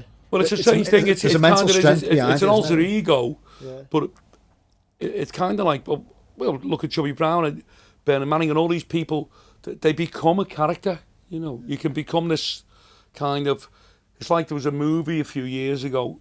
Anthony Hopkins had a ventriloquist doll, and in the end, the doll started telling him what to do, you know, and he killed someone. He used to talk to the doll. He's very lonely. Called Magic, it was called, and the doll had, you know, and he'd come in and the doll would be in the dressing room, and in the movie he's getting a shave and the doll's sitting there and the doll says, "I told you to kill that fucking woman," you know, and it was him. But in the end, the doll thing took over. So it's a strange thing. I mean, as I said before, some comedians can go on and they've got this kind of like silly persona and it lends themselves to the gag, and the gag seems 100 times funnier because they've told it. I can say things which, you know, I've only got to say to, you know, oh, all right, mate, where's it? You know, somebody can stand up in the crowd. If I say, yeah, I saw you the other night, mate. Yeah, I've seen you hanging around children's playgrounds. The whole room just explodes with laughter. Why isn't that? Why doesn't everyone kick off and shout? It's a shock, isn't it? How dare you? Yeah. That must have been weird when you were growing up. How far, like, literally calling well, a pedo. No, I'm not that you would be at his no. It's gigs, a really, really interesting one. So you know, growing up being young lads and all the rest of it, like I used to be really embarrassed, and I used to think, fucking hell, my dad's a stand-up comedian. Oh, and obviously he's a different person off stage, so I'd be like, flipping heck, you know, like that. So I get to 15, and he said, come along to a show, kept trying to get me to come along to the show. I was like, I'm not coming along to a show. He said, tell you what, you and the lads can have a bevy if you come along to the show, right? So distinctly I remember it. I took two of my best mates. We went to a sportsman's dinner at a place called Camel Laird's over the water, and the sporting speaker always goes on first, and then the comedian goes on after in that event setup. So I'm dead nervous all night, but I'm allowed to have a bevy, but then I'm thinking, is this going to be dead embarrassing for me? I'm in front of my mate, and next minute, I've literally never cried laughing more in my life, because you're used to seeing comedians on TV that aren't working class lads, and they don't have, like, a laugh like, you know, some people might, do you know what I mean, in that environment, and it's just totally different. So one, it's the shock factor where you go, flipping heck, and two, but at the same time, you know, no disrespect to you, nobody knew who he was until 18 months ago. Yeah. So it's not as though people are saying, flipping heck, your dad's Frankie Allen. People will be like, oh, what does your dad do? Is he a comedian? They did before you were born, presumably in like the 80s and early 90s and stuff like that. But then they didn't really, did they, or did they? Through the comedians, I guess, on ITV. No, I was well known, you know, kind of like in some quarters, but I'd never had kind of a break. I did the New Comedians show, and I had a kind of a, on the circuit, everybody knew, you know. I was in the business, knew how good it was. Yeah. But nationally, no. So it's not like not like you're growing up and you got a famous dad or something, and people are going... well known, I'd say, but kind of like... not like Premier League or even Championship. It was kind of like non-league, but being well known, you know. Yeah. Do you know you also have that very observational comedy where it's like interactive, you're looking at people in the audience. Yeah. How does that work when you're sitting down and you're writing your material then? Or do you do some gigs where you just completely just riff? Well, no, I mean, not everything's spontaneous. You've got to have a structure to your act. But what I've always had is a good ear. I'm, like, off stage a bit miserable, aren't I? And it's very hard to make me laugh. Right. So if somebody says something and I laugh, I know it's very funny. See? So I know that it'll translate onto stage. But another thing that which I think I'm good at doing is kind of like watching other comedians and kind of translating it into kind of Northern or even Scouse. I mean... So do you watch a lot of comedy as well, like on DVDs, Netflix? I watch other comics, but not really... I'm not really... I can't find the alternative comics funny. There's only a couple who I look at as being mildly amusing. That Scottish fellow, what's his name? Kevin Bridges. Kevin Bridges, I think's quite funny, you know. Yeah. But my kind of like bone of contention with them is none of them tell gags. And when you're on stage, when you're telling a gag over an hour, you've got to have a level. You can start off, I mean, I start off quite clean. Then you feel in the audience. You might do a blue gag, if that gets a big laugh, do another one, and you'll suss them out. And the alternative comedians don't seem to have any kind of like thermostat, what I call it. They'll go along being very clean. All of a sudden, tell like the filthiest gag, disgusting gag you've ever heard, then go back to being clean. Doesn't really work, you know. So I'm not a big fan of the alti comedians, you know. When you're talking about alternative comedians, you're talking about people who don't tell punchline jokes. Don't tell punchline jokes. But I mean, just like anecdotes. Thank and God, stories, there's still there's a young lad, Jack Ryan, does our support work with us. He was on the Hilton on Sunday night, and he's a great comic. And he's similar to me. You know, he was similar to what Will was. He's telling gags with punchlines. He's picking on people in the audience. He's interacting. And he's doing great, isn't he? Yeah. But I mean, he's the only one doing it. Well, we've got another guy. We found a comic from Middlesbrough, Jimmy. Yeah, but to be honest with you, he's a good comic, James Kilvington. The interesting thing is, James Kilvington is actually probably one of these new school style of comedians, but he's still a working class lad and he still comes across as one of the boys, do you know what I mean? That comes across, yeah. So that comes across, and I think our audience don't really care what style of humour it is, as long as, one, there's interaction, and 2, they feel comfortable with the person who is on stage. And a lot of them are there because they resonate with you, and they have no other kind of maybe comedic role model or someone that they like who's just like them. Do you know what I mean? So we Frank tends to do very, very well in very, very working class places. Newcastle.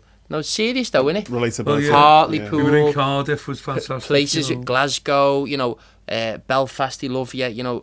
Places that are Brexit areas. He done a thing, all the Brexit areas where we work, no Remainers in the audience. Yeah. Imagine. Well, no, it's Do you get political? Not really, No. Not really. Just steer clear of stuff like that. Well, I'm not really political. One thing that does annoy me is kind of like, as you say, the way that, for some reason, the political elite have honed in on comedy. You can't say this and you can't say that. And making things up as they go along. This is homophobic, this is... and then making, you can't say this, you can't say that. So I think freedom of speech, that's the only political, the torch I carry is I think that freedom of speech in this country, which used to be the freest country in the world for speaking, is kind of like, you're really kind of like being narrowed down all the time.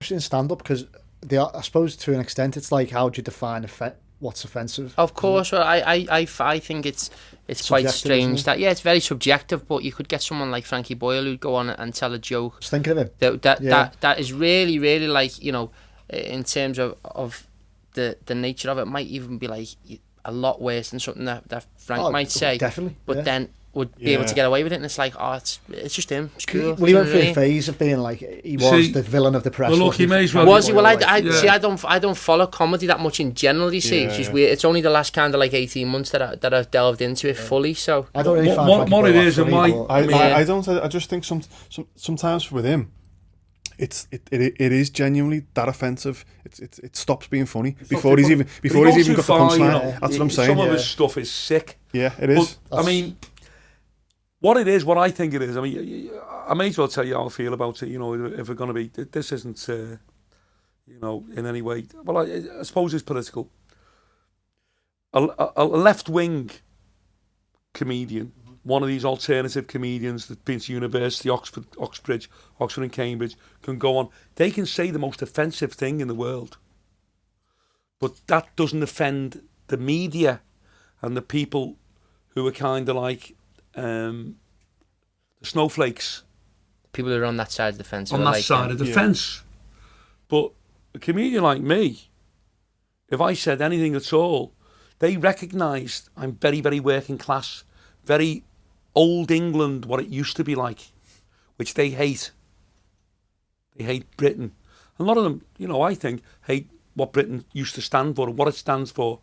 And they look at me as part of that, you see. So then, if I say anything which is slightly contentious, then they'll savage you. But one of their own can say it. And it's acceptable because, oh yes, we're not being offensive. Our comedians are being clever. Yeah. It's an interesting way of looking at it. It is. I think, it's an amazing world we live in. I think we're all very fortunate in terms of you can be whoever you want to be and that's okay. Yeah. Some of the negative sides of that is that people, there's a lot of people out there who are waiting to be offended. Yeah. And they want to be, they'll look for something. Rather than just sit there and hear something, they'll actually look for things. Yeah. And they probably look at people like yourself and think, what can I be offended about? For example, we talked before about little silly jokes. So there's that joke that was voted best joke at the Edinburgh Festival. About something about, the punchline was something like florets. Cauliflower and broccoli. Yeah. The Tourette's charity have asked for an apology from him. I can imagine. Now you would say that's a silly joke, though, wouldn't you? You wouldn't say that's necessarily a stereotypically offensive joke when you're thinking of your Frankie Boyles and this Frankie as well. And that's why when Frank talks about where does the line get to, do you know what I mean? Yeah. However, the UK's most feared comedian, the fact that is boom, it is what it is. You cannot get any clearer than that. If you're coming along to a Frankie Allen show, you know what to expect. Do you know what I mean? And that's why now, it makes life easier for yourself to perform, doesn't it? Would you say? Well, yeah, because people know what they're coming for. You know, they come along and they'll go, yeah, I know I'm going to get picked on, or people are going to get picked on. So, whereas I was constrained before all this happened, because if I went too far with the crowd, and some audiences I wanted to, and I knew it'd work for me, but it couldn't, because the guy who rang the club, he might phone the agents on Monday and go, oh, Frankie, he said this, and he insulted one of the girls that work here and all that. And then they'd say, oh, fuck you, Frankie, I'm not giving you any more work. So you wouldn't get any work off that particular agent. But now that we do our own shows and we're hiring venues and we're selling out everywhere and people are coming out, that's given me a lot more latitude to say what I want. I mean, I'm not like stupid. I know where the level is, and there's different levels now. Believe it or not, because I've worked on the clubs for 40 years, because I was thrown into venues that would not accept any language, I can be very, very clean. I could do an hour of very clean material if I wanted to. You know, the word fuck, it's only a word. But when you say, if I tell a gag, if you swear at the end of it, I could do a gag. Here's a little gag that I do. I say, it's 4 years ago today that my dad died. At least he died in his sleep. Not like his passengers. They were screaming like fuck. Yeah. If I went on and said 4 years ago that my dad died, at least he died in his sleep. Not like his passengers. They were screaming like mad. Doesn't work. Doesn't have that saying. You know, No one you could, the the fucking accentuates the gag. And it's only a word. That's having the ear for, You know, it's Anglo-Saxon, it's Old English. You know, it's just accentuates the gag. But a lot of places, you know, especially like in the 80s and 90s, conservative clubs and golf clubs especially, they didn't want any language, you see, because they're in their own particular bubble where they think we're a little bit better than anybody else. We'll be condescending to other people to who we view as being kind of lower working class. So they use the don't swear language as a barrier between you and them. So I used to get a lot of conservative clubs in particular that you go on, you know, and you'd come out and like places up north, you know, the Lake District, you'd be hit by kind of a double whammy. So you see the face on me and know straight away, oh, you know, this fella, it's like a scally. Gets introduced, this fella's from Liverpool, it's another, you know. Hate you then, you know, from Liverpool. This fella, I've heard, he's a blue comedian. Oh no. So you're actually on trial, you know. They're waiting for the first thing that you say is blue. First time you swear. And I've had it, you know, I've done a few gags, got a few laughs, swore, and then gone. Just looking at you then, no, we're finished with you. That's it. You can't. Well, there's no irrecoverable after there's that. no going back. There's no going back. Yeah, you can't take the word. Have you found that now you're doing your own shows though, and people are more expectant of that type of humour, if you like, and picking on people? Have you found that the reactions now, there's less fights and stuff like that? Maybe at the end they're going, "Oh, thanks, mate," and that type of thing. I mean, you're always going to get. I haven't got kind of a monopoly on rough audiences. You know, we've done some audiences when we've done Preston, very nice people. You know, even kind of like what I'd view as being posh people. Some people love blue material and they love the kind of comedy I do. It's not, you know, the kind of like, it's not a thing just for working class people, you know. We've had like doctors and surgeons and coming along who think it's very funny. You know, humour, different types of humour appeal to different types of people. I know people like real, what I'd say, scally lads, you know, who kind of like what's his name? Not the Mickey Flanagan? Barrymore. The fat fella? Talks very far back. Michael McIntyre. McIntyre, yeah. Yeah. Who think Michael McIntyre is funny, you know. So, but what I've noticed is because I'd say even 10 or 15 years ago was a lot worse with regard to censorship of what you can say and what you couldn't say. Worse then? Yeah, I think it was a lot worse then. Round the clubs. Right, yeah. Round the Specifically on clubs circuit, in like, everyday life. Although interacting with people, people's views of what you can say and what you can't say. Now, people are very restricted and they're kind of, blinkered to what they will laugh at and what they won't laugh at. They're saying, even like very working class lads will go, you can't say that, that's unacceptable, that's acceptable. But 15 years ago, it was a lot worse around the social clubs with what you could say and what you couldn't say. And so there's a generation that's come along that's never been exposed to the kind of comedy that I do. And when they see it, young lads will.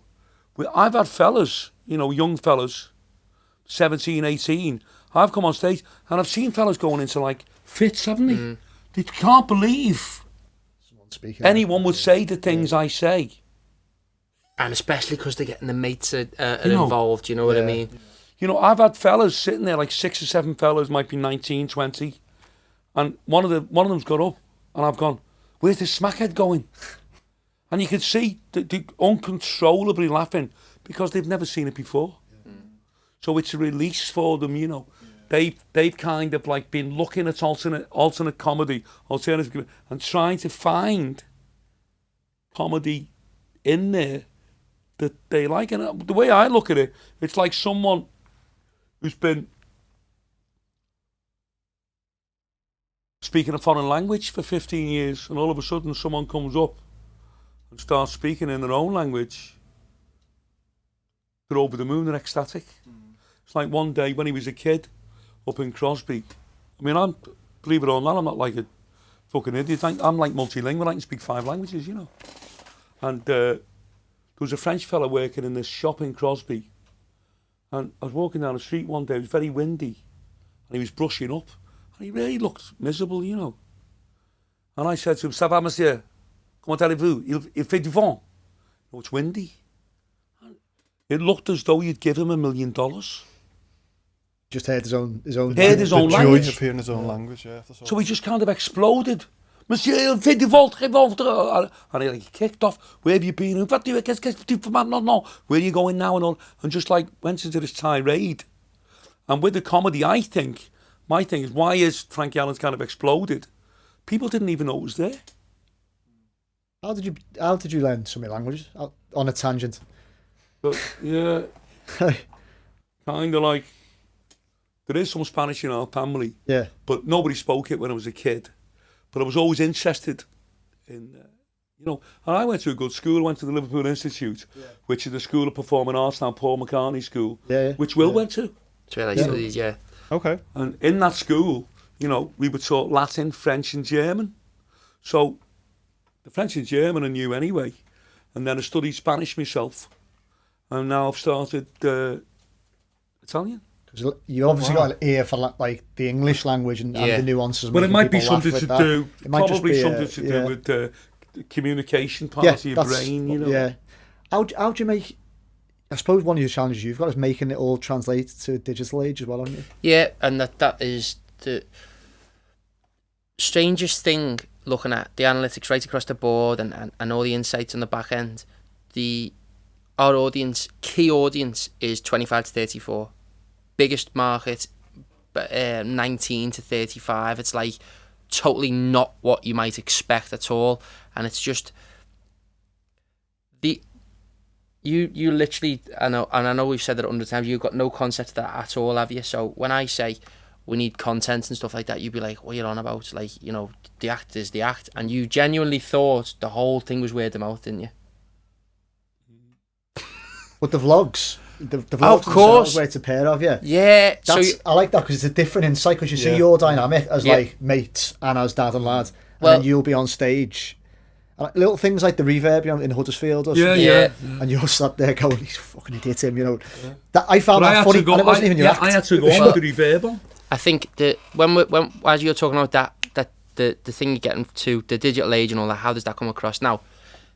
People in the crowd, you're talking about, people might kick off and all the rest of it, and you get rowdy audiences. Now, when the initial video goes viral, I took flat fees everywhere, right? And we'd go into places and people might sell, tickets for fundraisers. They might sell tickets to like 10 mates who've got no idea who Frankie Allen is and all the rest of it. But now, people resonate with Frankie Allen, they know who Frankie Allen is, and they watch the vlogs, they watch the lives, they watch, you know, they're invested in the person and in us and in everyone else that's around that, more so than even, you know, they want to see the live performance themselves, but they're like, fucking hell, there's the lads. Yeah, do you know what I mean? So it's like a strange one, because they're so respectful when they're in the building.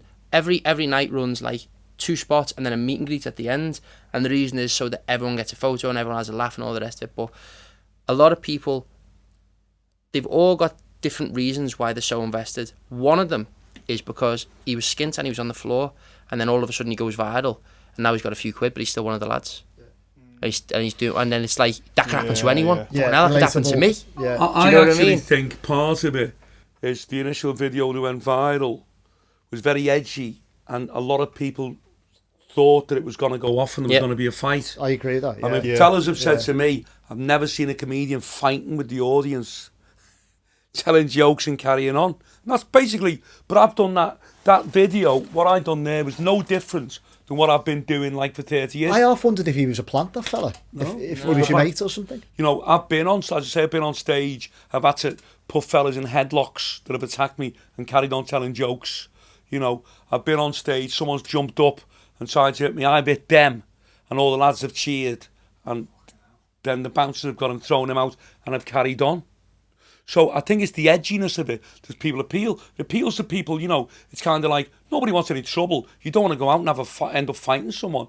But if you're in a pub and something goes off in the corner, you keep out the way, but you're fascinated to see what's going on. What's going on. Yeah. And you go, fucking hell, on the way home, do you see that big fat tapped fella? into a proper human you see the little psyche. fella, listen. Yeah. You know, you're kind of fascinated with it. And I think people think, they go, Frankie Allen, he's that like crazy, you know, fighting the audience. And when they go to the show, they're thinking, I wonder if it'll go off. Something might happen here. Yeah, it's true that. The other night, we did the Hilton Hotel in Liverpool on the Sunday.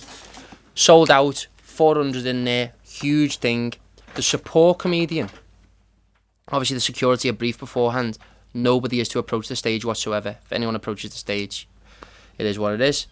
So I was out the room, and what's happened is, the support comedian's on stage, Jack, our mate, and a fella's phone is gone. And, you know, usually you put your phone on silent or you put it out the way, but he just picked his phone up because he was a bit bevied, and he just carried on talking.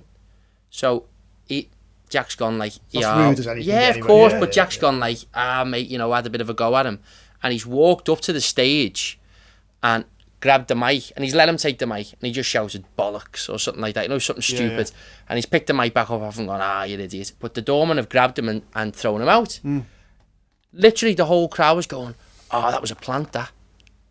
Yeah. Because people might, you know, you're saying that might be a plant earlier in the video.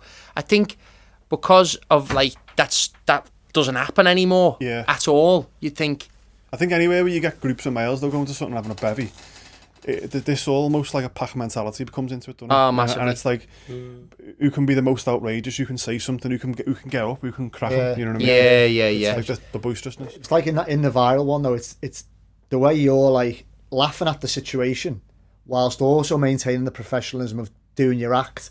But you're also saying what the viewer's thinking. Oh, this is fucking nuts. This. Yeah. But you're doing that, and you're in control of your act. But I could never understand why the viral video took off, only because there's been hundreds of situations in places which I think are far funnier than what happened there.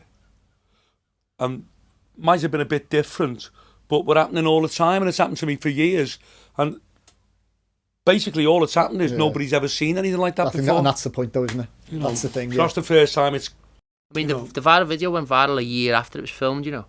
Oh, really? So, Okay, so that was like 2017. 2017. It was filmed on Father's Day 2017. The fella kept it on his phone and released it on Father's Day 2018. Did he say like why? He filmed it obviously because he was just wanted to film it, but then what made him release it at all? And He didn't release it as such. Basically what happened was, so it's, you know Derry Matthews, the boxer? yeah. So Derry and Chris Woody, he's the mates of ours, and it was in West Derby, and they have this big reserve table at the front every year. The Barrys, was it? The Barrys, Yeah. So are you from around there? Yeah, from West Derby, okay, yeah. sound. So Derry's got the table at the front. Chris is filming, and you say to him, "Put your phone away," don't you? He was filming a little bit at first, you know, and I said, "Don't film me, in case I say anything. And then he done it again, and I said, Chris, fuck off, don't film me. I don't want to be filmed. And you can see by the angle of the video, he kind of hid it by a pint glass, because you're looking up. A lot of people say to me, I'm only 5'9", 5'8" and a half even, I think. A lot of people say to me, bloody hell, you're a lot smaller than what you look like. Right, because he's looking up, you see. Yeah. So, you know, and it just happened, it's just kind of like... He was in the army. Yeah. So he threw it about in text messages to army lads. But I reckon basically what happened was the show was every Father's Day. So the following Father's Day, it's like 10 days before. So that's why the second video went viral. So it's like 10 days before Father's Day. They must have been going, oh, we'll go and see Frank again on Father's Day. Yeah, lashing about a few people. Then suddenly it went boom. But then Chris has sat in the exact same position again. The Father's Day 2018. Done it again. And he's gone to me, oh, can I put this up online, all the rest of it, blah, blah, blah. And I said, only if it's a small clip. Boom, puts it up online. That one goes again. But I don't think he even put it up online. I think he was just sending it to the lads in the army. Because they're all over the place, all scattered. Everyone had it. Yeah. Which is weird. So did he monetize it on the back of his YouTube Nothing account? to do with his... No, it wasn't YouTube. It was purely Facebook. So Sorry, it wasn't YouTube initially? It wasn't No, YouTube right, okay. at all. Yeah. The only video that's on YouTube now is the one that is on our channel. The Yeah, branded one. Yeah. And that's only got like 30,000 views or 60, 70,000 or something like that. But the ones on Facebook were all organic.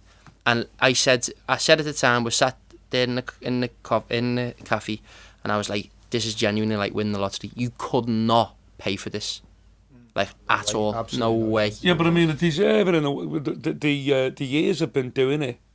And, you know, I mean, where I'm lucky as well, the video went viral, but it's not as though I haven't got an act. You know? Yeah, not like one gag and that was it, and you've got to then go and retrospectively learn an act. Yeah. Without, again, sounding cocky or blowing my own trumpets, I've got a fantastic act, you know, and I can go on twice. A lot of comedians go on and do half an hour.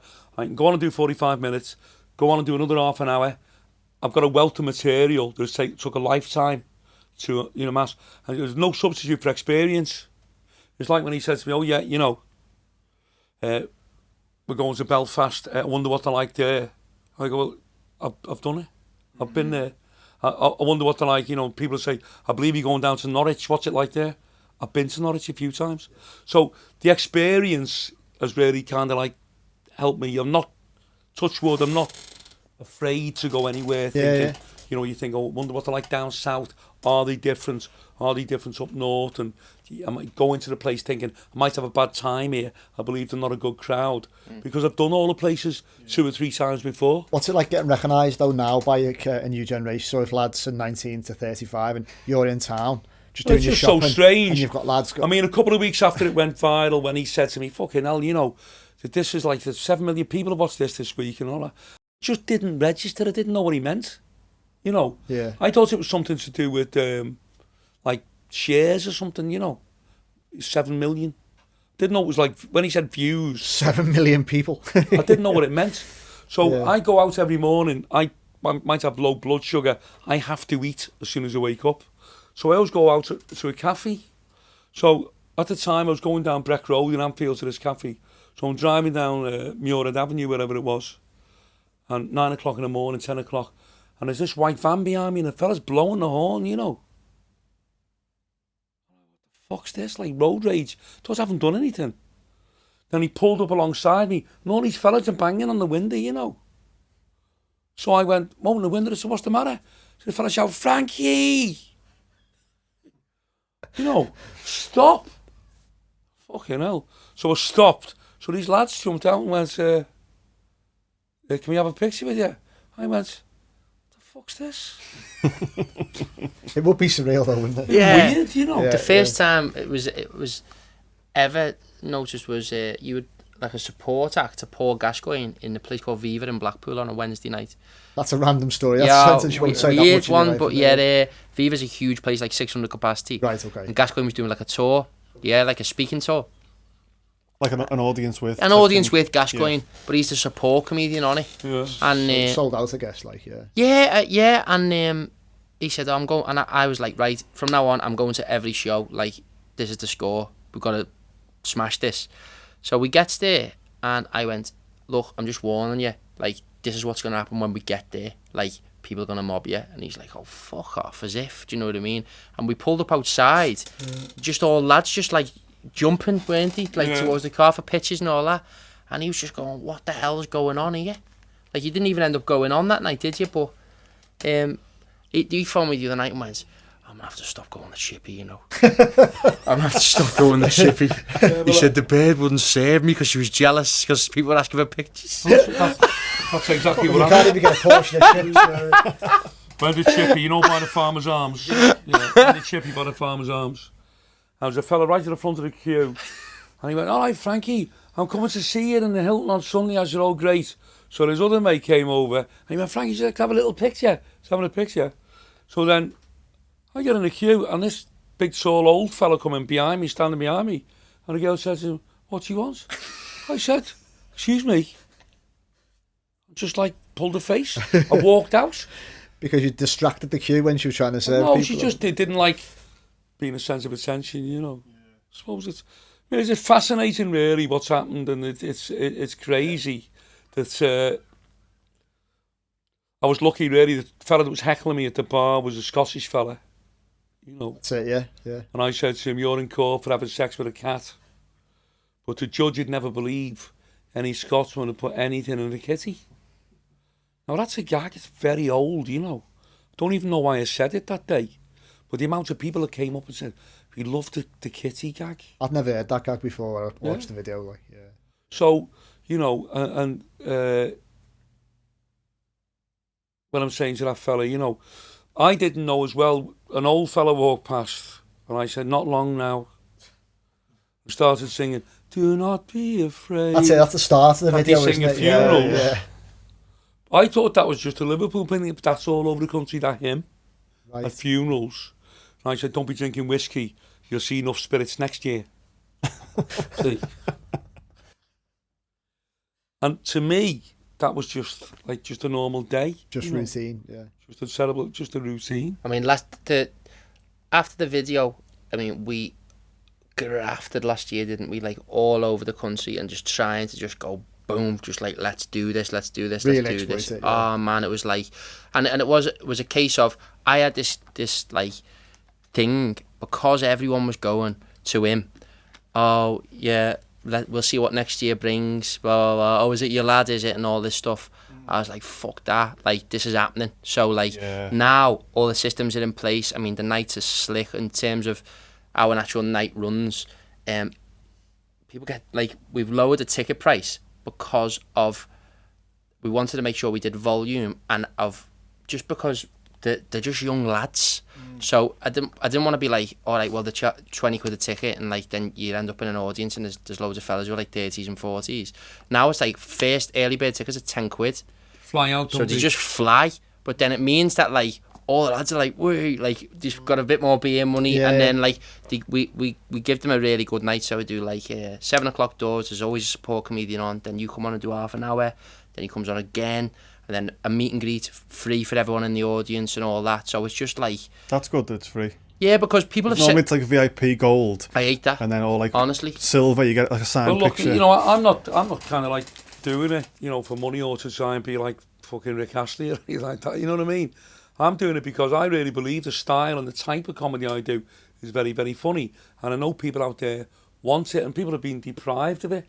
Now, one of the problems that we've got now, it's not really a problem, it is in a way. When I was unknown, you know, I'd be going to places, it'd be half empty, nobody coming to see me. You might get, you know, presentation nights and all, where you get a full crowd.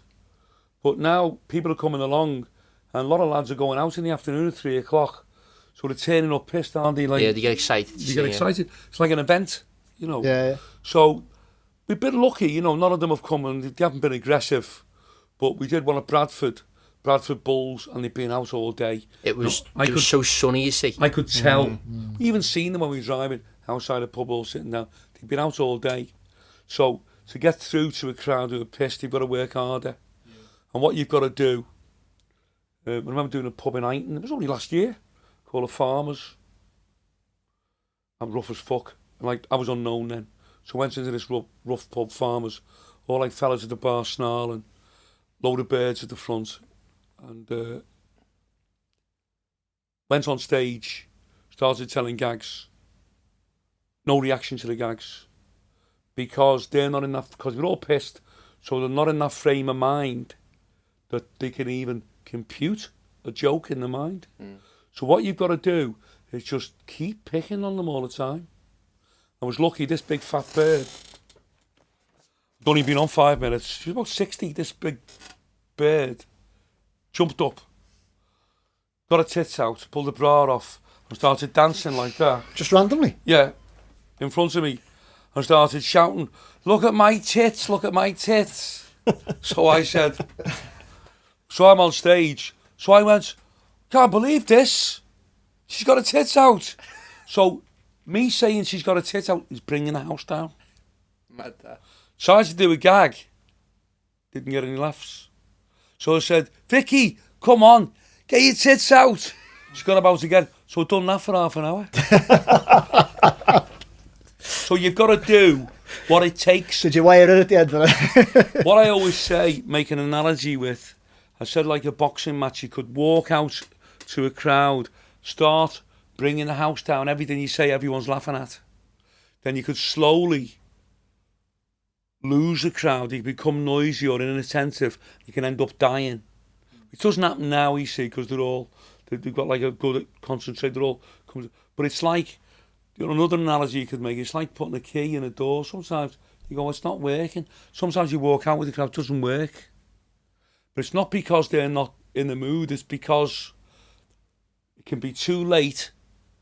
They can be too tired mentally to understand the joke or to want a computer in their brains. But there will be something that will make them laugh. So you've got to interact. Now I do a thing, if I'm doing a show and I'm not getting any laughs, I know straight away, been doing it that long, you know, that the gags aren't working. So it's got to be interactive. So I'll look for someone who's young. I'll get a young lad up on stage and go, "What's your name?" "Billy." "Billy, how old are you?" 19. Don't give it away. Don't give away what you say on stage. We have a laugh with the lad on stage, basically. You can't start giving the act away on stage, Okay, on the video. I ask him something. All these stand-ups be like that. Go on. Go on, what you say? I ask him something. I make him do the rhyme. I won't tell you the rhyme. I make him do a tongue twister, which are jokes, tongue twisters from school. But with a drunken crowd, they love it because they can understand it. And he starts stuttering and makes a mistake. He knows them all, you know. Yeah. And you can bring the house down that way. Other crowds, you can get a crowd, which I used to, don't get them now, it's I'm not saying it's sad, but I miss them in a way. You can get into a crowd and they're very noisy and I'm kind of like fighting them tooth and nail, trying different material, Good attention. picking up, and you can get them going down quiet. You can get a crowd where you can think that you're having a bad time for an hour, everyone's talking, and when you go off, you get a tremendous round of applause and they're all shouting for more. You've been kind of listening with one ear. It's that resilience, isn't it? And then knowing, obviously honed it through experience, not to panic when it's not going your way and just staying in it. And like you said, before we started to record, it might be the last 5 minutes where all of a sudden you'll just win it. You've hit the nail on the head. I've been to places which, you know, I went to one place, now this is a funny story, this will lighten it up a little bit. This is a true story. I would not make this up. I went to this club in Ulverston near Barrow-in-Furness, and it was 1982. And I went in and got in there a bit early. I was on 80 quid, I was getting 80 quid. So there's a fella there come right up to me and went, "Hello, are you Frankie the comedian?" I said, "Yeah." He went, "Sir," I said, "How long would you do?" I said, "Fucking hell, here we go." He wants me to do an hour. I only had half an hour material then. I said, I'll do about 40 minutes. "Oh, that's fantastic. Don't do longer than 35. I said, "All right, great. Actually, I'll wave to you when you've done 35. I said, "Are you the MC?" "Oh, no." I said, "Are you the secretary of the club, the owner?" No. I said, "Who are you?" He said, "I'm the pieman." "What do you mean?" He said, "Come here." And behind the bar, he had a huge glass oven full of pies, peas and black puddings. Frankie, do you know what? He said, we've had comedians on here. They've gone on stage and they've promised me they do half an hour. They've only done 10 minutes. They've come off, they've queued up for pies, they've been fucking freezing. Not long enough.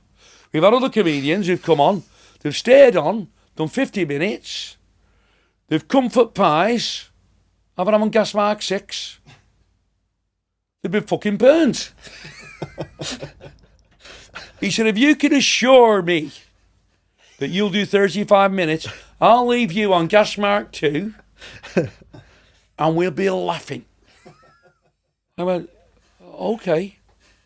So eventually the compere came in. He said, I've been speaking to the fella behind about the Billy. Yeah, Billy, pies. I went, yeah, he went, 35 minutes, you told me. Frankie, don't go over. I said, okay. So, done 35 minutes. They flew to the bar, hundreds of people, everyone in the queuing up, paper plates for these pies, peas and black puddings and all that. So,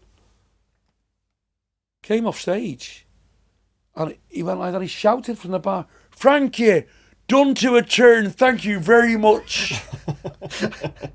That was the most important part of the night. The whole thing's set up around the optimum pie temperature. Went back in the dressing room to get changed and he'd sent 2 plates of pies and peas and everything. Another thing, I've been to places, especially out of town, if you go to Yorkshire, where I've had a bad time on the stage, died. And they phoned up and they go, can you get Frankie to come back next month? An agent phoned me once, they want you back in Bingley, you know, North Yorkshire. Bingley? I had a terrible time. And it's just because they like you, you know. And they've gone, they said to the agent, oh no, he struggled a little bit, but he's a good lad, Frankie. We want him to come back. Interesting, that, isn't it? Yeah. Yeah. They want you to come back because they like you as a person. But that goes round to what we were talking about earlier about now people do love the live show, you know, massively. Yeah. But at the same time, if they're invested in you as a person, they like you as a person, goes a hell of a long way, doesn't it? Yeah, so it sounds like you've fumbled on the... Well, not fumbled on it, but you've gone viral, deservedly so. You're a guy who's put the time in. And, you know, you've got the dynamic here. You're a modern thinker who's able to, you know, put the little tweaks on it and create it into more of a show. Well, you got 2 things with that. One, I seriously wouldn't listen to anyone, would you? If it wasn't me, We're always having rows all the time. Do you know the main row that we have, right? Yeah. That we have an argument all the time because he wants to work all the time. So Well, like every night of the week type I just thing. love it, you see. Yeah. Love working. No, we're talking about more before he feels more comfortable as Frankie Allen, and I'm going, you cannot sell out 500 seaters, 700 seaters if you do 4 shows a week. Volume, do you know what I mean? Yeah. You can't do it. And he's going, but I just want to be out. So the more stuff like this we can do, that's why we do the vlogs, live videos all the time, occupied, yeah. stuff like that, Yeah. to keep that, you know, keep you in Frankie Allen mode, while at the same time, but like, you know, we're talking about, we just had the Hilton there on Bank Holiday Sunday. Last week he's phoning me up saying, why can't we do this Legion in Fazakerley? I'm going, come on. Where are we at? And he's going, but I just like working. So we're a great combination, really. It's worked very well, you know. But another thing that, I'm not going to mention any names now, but another thing that I'm very different from the other comedians. There's a comedian came up to me and done a show with him about 5 years ago. He's a local lad and he's a mainstream comic and things. And he said, Frankie, have you ever been to Sheffield? I said, I've been to Sheffield loads of times. I'm going there, I'm booked there over Christmas. I'm doing the Civic Hall in Sheffield. You've only got to do 20 minutes. And I said, well, it's not worth going, is it? Oh, no, you only got to do 20 minutes, but you're on like 400 a night and all that. I said, well, yeah, but, you know, the difference with me, I go on stage and I put 1,000% into my act on stage. I'm trying different things all the time, putting the effort in, doing the 2 spots. When I know I've done half an hour, I'll stay on and carry on and carry on and carry on until I feel ill, you know. That's been the big difference to me, which has worked fantastically, because I think people see the video, they're only seeing a couple of minutes or whatever. They're coming along to the shows, very well done, all the banners are up with Frankie Allen and they do the meet and greet, the support on. I'm on twice, bringing the house down. I think people are really shocked how good the night is. Yeah, I've heard the line, bringing back a good night out. It's not a comedy audience. I always say this to people. It's not people that would usually go and watch comedy. It's just people who are after a night out and something different. And, you know, you'll have to come to the next show. Like, Come as our guest. Yeah. But it's strange because... You'd be surprised how kind of emphatic the whole thing becomes in the end. The audiences that we're getting now are identical to a late 80s audience. So it's fascinating, the kind of like demographic and the way the people, you know, we're all evolving, aren't we? You know, human beings. I'm 5'9", he's 6 foot. We're all different generations evolving. Even people's way of speech, people's way of thinking, behaviour, everything gets different. But we kind of regressed a bit because the audience that we're getting are very, very like late 80s, 88, 89. In what way? What do you mean by that? I'd say by the reaction to the jokes and the speed that they're picking the material up.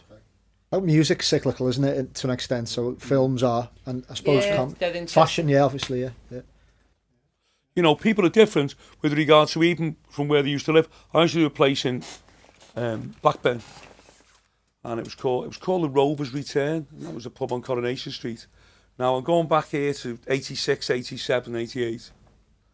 They always had a comedian on every Sunday lunch hour.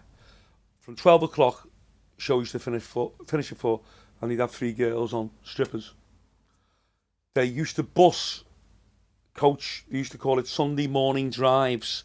They'd bus coaches and lads from Manchester, sometimes from Liverpool, sometimes from Preston. They'd coach them up, and they'd be about 50% of the audience. The rest would be all the local lads. Now, without sounding kind of detrimental to anyone from Blackburn, because they're great people, lovely people, I got there late one day. So I got on when everybody was in there, didn't see the buses pulling up in the car park. The first 2 gags I knew where the Manchester lads were and where the Blackburn lads were sat. You know. Just by the reaction by the from reactions. them. Well, the Manchester lads picked up on the gag a split second quicker than the Blackburn lads. Mad that you can just sense almost the regional differences. It's interesting, you could see from, obviously we travelled everywhere over the last 12 months, literally as far down. Still the M62 inside out. Honestly, like as far down as Plymouth, as high up as Edinburgh, like, and Ipswich is the weirdest one for me because I'd never ever seen that before. Like, it went, they were not interested in the content or the material, the jokes or anything like that whatsoever. They only wanted interaction. That is it. Oh, yeah? And they were even like standing up and walking like slower to the toilet, or like getting the mate to walk over and go, get him. It was all about that. Yeah. And I find that dead interesting because, you know, we always talk about southern humour and northern humour now to translate and all that, but I think the key, more so than anything, is that live interaction, because it doesn't exist really anymore, does it? I suppose that as well, you're going to get like the elements of stag do's and that going, and they'll probably somehow maybe try and contact you before or set the stag up. But always, also, like this isn't something that's just working class northern humour. The Americans love these. They have roasts, don't they? Of course. So it's just Frankie's interpretation of roasting. Yeah, 100%. That's dead interesting. And roasting's quite a cool like in thing. Yeah, exactly. Do you know what I mean? Yeah. It's just I mean, onwards and upwards. I don't know how far it'll go, like in terms of like the sky's the limit with this, in my opinion, because it just seems to just keep. The monster just keeps growing, doesn't it? Really. Yeah. I mean, the Hilton was probably the best so far, wasn't it? It was huge because it was dead interesting for me to go, okay, you've saturated Liverpool over the years and done. People have seen them do little pubs and dives and everywhere, and and I thought, I wonder how Liverpool will sell, because like everywhere else, bigger numbers. So my friend is the event manager at the Hill now, and I phoned her and said, look, what's your capacity? She said 450. I said, and I had 4 weeks, right? 3.5 weeks, and there was a gap in the diary. I don't know what he's like for moaning at me for not working, and I thought, I can't be arsed going anywhere like miles away to like, do you know what I mean? If I go to like Newcastle or Carlisle and I've got on my bank holiday Sunday, I was like, right, okay, let's try Liverpool, see what happens. So I said, all right, let me put it on sale, see how it flies, and we done all of the tickets in like 10 days, and I was like, wow. And then like Proper wait homecoming. lists and like, yeah, proper homecoming though, to the point where like they were just champion like working class hero, weren't they? Like they were so invested and so like, is right, nice one, do you know what I mean? And the feel good factor in the room was huge. It was like, was it surprising for you to see? It was kind of, for me, what it was like, it was kind of they probably watched the vlogs and things, they know them all over the country. It was kind of like a homecoming, as though they were claiming me, say he's our Frankie, you know. Yeah. He's Scouser, yeah. Were you able to enjoy it? Was it Oh, one way? thoroughly enjoyed it. Good. Well, He was- listen, best of luck. Thank you so it, and, much. Really enjoyed it, lads. So, yeah, thank you. awesome. Thanks for being so honest, and best of luck with the journey. On may it continue. Well, lovely to meet you It's both. been fantastic speaking to both of you. Very refreshing and very enjoyable. Excellent. Thanks, guys. Great. Thanks, lads. And Super. see you at our show soon, eh? Yeah. Be a belt to that. Yeah.